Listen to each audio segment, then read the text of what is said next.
quart d'heure landais, on a failli rajouter le quart d'heure béarnais. Monsieur le Président de la communauté de communes Marin-Allo-Côte-Sud et conseiller régional, merci. Madame la conseillère départementale, Mesdames et Messieurs les élus, chers collègues, Mesdames et Messieurs, chers amis. Je suis très heureux de vous accueillir ce soir à l'occasion de la traditionnelle cérémonie des vœux dans cette salle désormais appelée salle de Marraine. C'est un moment privilégié, un temps de convivialité et de rencontre. Vous êtes venus nombreux ce soir, malgré une épidémie de grippe encore cet après-midi, plus d'une dizaine de personnes se sont excusées. Je vous remercie pour votre présence et votre fidélité. Je tiens tout particulièrement à saluer les instances représentatives. Je vois monsieur le curé tout à fait au fond, messieurs les curés, comme on dit, ou les prêtres, parce que nous avons la chance ici à Tos d'avoir deux prêtres. Je voudrais tout d'abord saluer également les nouveaux habitants à Tos. Ils ont choisi ce merveilleux village de Tos. Alors je ne vous pas dire, je le répète souvent, c'est un choix judicieux. Et je leur souhaite de trouver dans notre village tout ce qu'ils peuvent attendre dans leur nouvelle vie. Avec le conseil municipal présent à mes côtés, je souhaite tout d'abord vous adresser mes vœux les plus sincères, afin que cette année 2017 apporte à vous tous joie, bonheur, prospérité, réussite et surtout le bien le plus précieux, la santé. Mesdames et Messieurs, votre présence nombreuse témoigne de votre intérêt sans cesse renouvelé pour la vie locale. En tant que maire et avec l'équipe municipale qui m'entoure, je sais pouvoir compter sur le dynamisme de toutes les forces vives qui font vivre notre commune. Associations, bénévoles, enseignants, acteurs économiques, sans oublier nos jeunes et nos anciens. Soyez-en remerciés pour votre engagement. Si 2015 fut une année d'épreuves, d'effroi et de douleur, en 2016, malheureusement, la France a été à nouveau frappée par de terribles attentats meurtriers, en particulier le 14 juillet, lors du feu d'artifice à Nice, faisant 84 morts et plus de 300 blessés. Notre République, notre démocratie, notre liberté ont violemment été attaquées par des fanatiques. Plus que jamais, nous devons rester unis et déterminés face à ceux qui ont décidé de tels actes de barbarie, décidément, froidement. Au-delà de ces événements dramatiques qui auront sans aucun doute marqué notre histoire, la vie municipale en 2016 a été dense. Je vais vous lister quelques réalisations qui ont eu lieu au cours de l'année. Tout d'abord dans le domaine de l'urbanisme, de l'habitat et du logement. Le lotissement communal des Étangs, le dernier lot a été vendu. Je signerai le dernier acte lundi prochain sur les 38 lots réservés aux jeunes ménages. Quelques travaux de finition, notamment, restent à réaliser. Très prochainement, ils seront exécutés. Les logements en accession à la propriété à prix maîtrisé réalisés par le COL ou la Clercienne à l'intérieur du lotissement des Étangs seront livrés également courant du mois de mars prochain. De nouveaux logements mis en location par le COL et la Clercienne dans les lotissements de Gisquette et les Bruyères seront également mis à disposition très prochainement. Et puis il y a l'élaboration d'un PLUI, plan local d'urbanisme intercommunal, qui a été transféré, la compétence a été transférée à la communauté de communes MAC, qui dessinera l'avenir de notre territoire, en tenant compte des spécificités communales. Dans le domaine de l'environnement, du cadre de vie et des infrastructures, le maintien du label Ville et Village Fleuri, attribué par le jury régional, a été acquis. L'enfouissement des réseaux de la rue du Château d'Eau et la mise en place de l'éclairage public basse consommation en partenariat avec le CITEC a été installé. La poursuite de l'éclairage public le long de du CD 652 route de Seignos entre le giratoire de Gisquette et le tourne à gauche du lotissement de Gisquette verra le jour très prochainement. La réflexion de voirie, création de parking, liaison piétonnaire route de l'État entre le monument aux morts et l'entrée du lotissement communal Les Étangs viennent d'être réalisées. Il ne reste que le revêtement de la partie piétonnière qui sera réalisé lorsqu'il fera un peu meilleur. La poursuite des travaux de valorisation environnementale aux abords du complexe sportif, autour de l'église, aux abords du groupe scolaire et dans les différents quartiers. Dans le domaine de la culture, sport, loisirs, je remercie très chaleureusement le groupe de bénévoles qui gère notre médiathèque, toutes les sections sportives qui assurent des manifestations tout au long de l'année, l'Union du temps libre qui organise de nombreuses conférences sur différents thèmes, le soutien effectué par la commune aux associations locales pour organiser des manifestations culturelles, entre autres la soirée bavaroise, la soirée espagnole. Dans le domaine du social et de la solidarité, le portage des repas à domicile assuré par le pôle culinaire en liaison avec la communauté de communes Mans, l'aide aux personnes en difficulté avec l'intermédiaire de notre CCAF, l'adhésion à ma commune, ma santé, qui est un véritable succès. Cela a permis à des ménages de pouvoir avoir une mutuelle défiant toute concurrence et leur permettre de faire des économies tout en ayant les mêmes remboursements. Dans le domaine du commerce et de l'économie, les entreprises locales se portent bien. Il faut le rappeler, on me dit souvent que c'est une commune dortoir. Je ne suis pas trop d'accord, il n'y a plus de 400 emplois sur la commune, ce qui est non négligeable. Le dossier d'extension de la future zone d'activité économique a été déposé. Nous aurons très certainement le permis d'aménager dans le mois de février ou mars. Comme toutes les zones d'activité économique sont de compétences communautaires, elle sera effectivement transférée à la communauté de communes. Déjà, sur une 17 lots, plus de 7 ou 8 professions sont déjà intéressées pour l'acquisition de ces terrains. C'est très encourageant pour l'avenir. De nouveaux commerces et professions libérales se sont installés. On a pu voir également le déménagement de la pharmacie, également le déménagement de la boucherie, créant un petit pôle de commerce pas très loin de notre centre du Leclerc Express, qui nous fait un petit comment dirais-je, des services à proximité. Je crois que c'est important. Et puis petit à petit, on voit que le local de commerce qui est à face des écoles en direction de Saint-Vincent de Tyros, le boulanger, le pâtissier qui s'est installé, pas très longtemps, s'est installé un primeur avec des fromages, et j'espère que très rapidement, pour l'instant je ne peux pas vous en dire davantage, et le troisième local devait être occupé très fortement avec un commerce qui n'existe pas, bien entendu, sur notre commune. Dans le domaine de l'éducation et de la petite enfance, un nouveau agrandissement des locaux scolaires et création d'une classe depuis le mois de septembre. Nous pensions avoir un poste d'enseignant qui allait être créé. Je vois le directeur qui me regarde.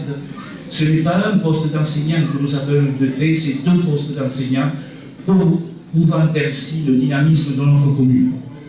Toujours plus d'enfants de TOS et de Sopion qui participent au centre de loisirs intercommunal TOS-Sopion. Et dans le domaine du patrimoine communal, alors sans aucun doute, c'est le bâtiment qui comment dirais-je, qui occupe l'esprit actuellement, c'est la réhabilitation de notre mairie. Alors je n'ose pas dire l'hôtel de ville, parce que ça ferait trop pompeux, restons tout simples. Quel est l'objectif de cette mairie? Et je voudrais préciser certaines choses. Au départ, il y avait 3 solutions. La première solution, c'était de tout démolir. Notre façade était quand même classée, et compte tenu du coût, cette solution a été abandonnée. La deuxième solution, c'était de conserver uniquement la façade et d'abandonner les murs extérieurs. Mais ça posait un problème, je dirais, de maintenir en l'état la façade. Donc la troisième solution a été de conserver la façade, bien entendu, en l'aménageant et en faisant les 3 autres murs, mais par contre tout l'intérieur a été cassé. L'objectif de cette rénovation, ce n'est pas de faire une dépense exorbitante, c'est tout simplement pour apporter à notre commune le côté fonctionnel qui, je l'espère, permettra aux services administratifs de travailler dans de meilleures conditions. Alors le coût, nous n'avons rien à cacher, c'est la transparence complète. Le montant au départ était d'1 140 000 € hors taxe. Avec les appels d'offres, nous sommes tombés à 900 000 €. Nous avons rajouté les travaux d'aménagement en châtiment intérieur qui fait 940 000 € hors taxes. Là-dessus, bien entendu, nous avons obtenu des subventions non négligeables.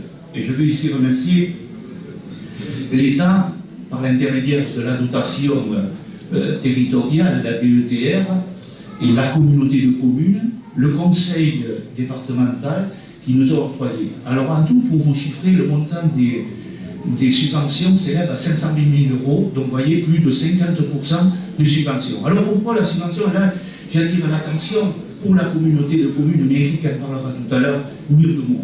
Nous avons souhaité, au travers de ce bâtiment, c'est un territoire précoce. C'est une transition énergétique, à économie d'énergie. J'ai aperçu, je crois, l'architecte qui est dans cette salle et également Bâti Énergie, Franck Delaré, qui nous ont monté ce dossier pour nous permettre d'obtenir, je dirais, au niveau aquitaine, le deuxième dossier lauréat pour bénéficier au travers de l'ADEME 41 000 €. Et la communauté de communes, compte tenu des travaux d'énergie, d'économie d'énergie, nous a octroyé une subvention de 114 000 €. C'est un bâtiment accessible à tous, puisque nous avons été dans l'obligation de mettre à l'intérieur un ascenseur, et un bâtiment qui s'inscrit dans l'environnement local. Alors vous voyez que, aujourd'hui on écrit, on parle beaucoup que notre commune a fait des dépenses. Non, je crois que c'était la nécessité et la bonne solution. Alors après, il restera beaucoup de travaux d'aménagement, et notamment les abords, mais j'y reviendrai tout à l'heure. Dans le domaine de l'eau et de l'assainissement, notre régie Théo fonctionne remarquablement bien, avec à sa tête Richard Turcot, qui n'est pas très loin, il doit être dans cette assemblée. Comme particularité, alors nous, on a une régie particulière, on achète d'un côté l'eau au SDVA à Saint-Vincent-de-Tyros et on fait traiter nos effluents à Souton. Ça fait que nous, au milieu, comme certains le disent, on gère. C'est pas trop mal, on n'a pas trop de soucis de fourniture d'eau pour le moment, et en ce qui concerne le traitement, également non plus. Nous avons baissé nos tarifs à compter du 1er janvier 2016, vous avez dû vous en apercevoir lorsque vous avez reçu la facture Théo, le prix du mètre cube assaini, je parle, et les chiffres ne sont pas définitivement arrêtés encore, mais on peut se dire, malgré que cette baisse est très très importante, notre régie s'équilibre encore avec l'apport d'abonnés supplémentaires. Et puis enfin, dans le domaine des finances et de la fiscalité, c'est un bébé que j'aime beaucoup. Et j'y porte beaucoup d'attention au niveau de la commune, au niveau de la communauté de communes. Ça fait dire souvent à notre président, celui-là pour lui arracher les sous, c'est pas facile. Depuis 2012, nos taux de fiscalité de foncier bâti, foncier non bâti et taxes d'habitation ont été maintenus. Et je proposerai, lors du prochain vote du budget primitif 2017, de ne pas les augmenter à nouveau. Notre budget principal ainsi que les budgets annexes sont parfaitement équilibrés. Notre endettement est maîtrisé. La baisse des charges de fonctionnement, l'apport des recettes nouvelles dues à la croissance démographique et à des opérations patrimoniales nous permettent d'autofinancer une partie importante de nos investissements. Poursuivons cette gestion rigoureuse, responsable, de bon père de famille pourrait-on dire. Ainsi, nous pourrons éviter d'augmenter la fiscalité. C'est un engagement auquel je tiens. Quelle est la feuille de route pour 2017? Hormis les travaux de rénovation dont j'ai parlé tout à l'heure de la mairie, qui devraient être terminés vers le 15 février, nous devrions intégrer les lieux dans le courant début mars. 5 gros chantiers vont débuter en 2017. L'extension, une nouvelle fois, du groupe scolaire, avec la création de 2 classes supplémentaires et des sanitaires compte tenu de la croissance des effectifs. L'extension de la cantine, celle-ci sera doublée, 130 m² supplémentaires, et la création d'une salle multi-activités qui sera mise à disposition du centre de loisirs et de l'accueil périscolaire. L'aménagement de la rue du Château d'Eau, après l'enfouissement des réseaux et la mise en place de l'éclairage public basse consommation, nous allons nous préoccuper nous avons déjà pris des contacts avec la communauté de communes pour réaliser ce que l'on appelle une rue. Elle est très fréquentée actuellement, d'une part par l'accès aux usines Leda et Ramondin, et puis par les lotissements qui sont venus, le Luc et autres. Donc aujourd'hui, il faudra se pencher très sérieusement dans le domaine de l'accessibilité, la sécurité, et puis le volet architectural également sera regardé. Le giratoire sur la CT 652 en direction de Souston et vers la liaison de la zone d'activité. Enfin, j'espère que celui-là verra le jour cette année. L'aménagement du centre-bourg, j'en ai évoqué tout à l'heure, et les abords de la mairie en tenant compte de l'accessibilité, la sécurité et en intégrant le volet architectural. Nous avons mandaté 2 organismes, le CAUE qui est en train de nous regarder un petit peu qu'est-ce qui pourrait être fait en la route qui est à côté de la médiathèque. Vous savez, actuellement nous avons un sens unique, nous rentrons à la mairie et nous sortons à la médiathèque. Donc là, on a un problème, on a une sécurité à aménager, il doit y avoir un aménagement. Alors, le CAUE s'est proposé de travailler, qu'est-ce qui pourrait être fait pour améliorer ces sorties où il y a beaucoup effectivement de véhicules qui sortent. Divers travaux de voirie également seront entrepris d'entretien et de bâtiments publics. Et puis à partir du 1er janvier 2017, vous l'avez vu sur les journaux, c'est la mise en place du zéro phytosanitaire. C'est-à-dire qu'à partir du 1er janvier 2017, nous ne pourrons plus employer de produits phytosanitaires. Déjà, nous avions engagé une démarche là-dedans, nous avions réduit considérablement l'emploi de ces produits. Mais là, donc, nous avons confié à un cabinet également les études quartier par quartier pour voir qu'est-ce qui serait possible de faire avec des équipements, avec du matériel que nous serons dans l'obligation d'acquérir pour gérer. Alors, il y a différentes solutions, mais on en reparlera. Alors, tous ces investissements, ces travaux, ces projets importants, ne pourraient le voir le jour sans les aides des différents organismes, en particulier le CITEC, le conseil départemental, le conseil régional, l'État, et surtout, et je dirais surtout la communauté de communes Marennes-Côte-Sud, pour leur participation dans le domaine de la voirie, dans le cadre de la transition énergétique, l'attribution de fonds de concours dans le cadre du sport, l'instruction des permis de construire, l'élaboration du plan local d'urbanisme intercommunal, la prise de compétences depuis le 1er janvier 2017 des ZAE et du tourisme. Mais je vais laisser le soin à Eric d'évoquer cette loi NOTRe, qui est la vôtre, en plus, d'évoquer cette NOTRe, c'est la nouvelle organisation territoriale. Et les transferts de compétences qui vont avec, entre les communes, vers la communauté de communes. Dans 2 mois, nous serons à mi-mandat, déjà. Et lorsque j'examine les projets que nous avions proposés en mars 2014 lors du renouvellement de l'équipe municipale, je me suis dit, aujourd'hui, dans l'état actuel des choses, nous sommes bien en avance de ce que nous avions proposé.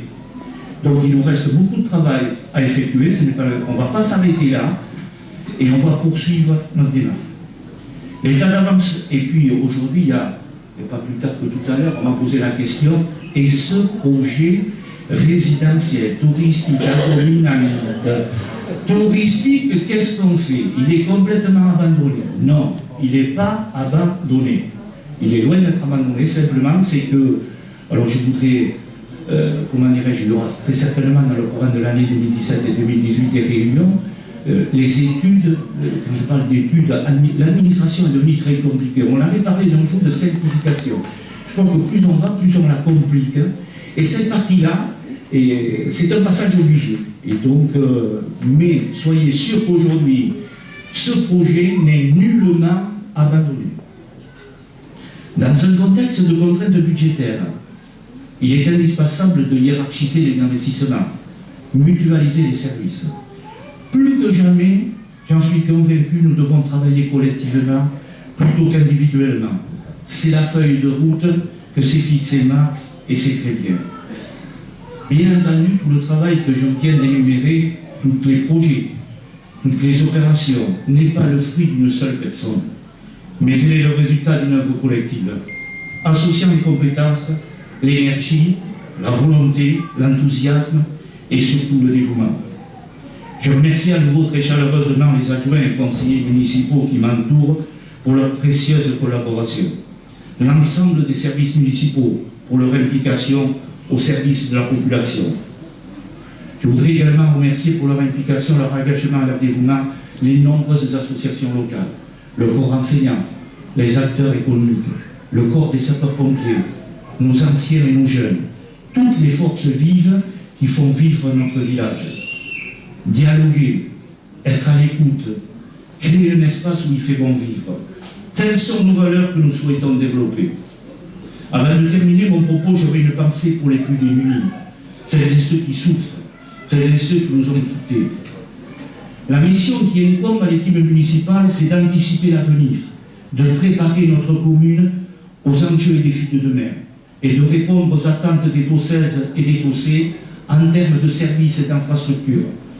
Pour cette année et celles qui suivront, je formule le vœu que notre commune, notre intercommunalité poursuivent leur développement équilibré, harmonieux, et qu'elle continue d'accueillir de nouvelles activités porteuses d'emploi. L'équipe municipale et le personnel communal se joignent à moi pour vous souhaiter une très belle année 2017, une année d'épanouissement dans votre vie personnelle, professionnelle, associative, culturelle, sportive, avec en priorité le bien le plus précieux, je le disais tout à l'heure, la santé. Merci de votre écoute.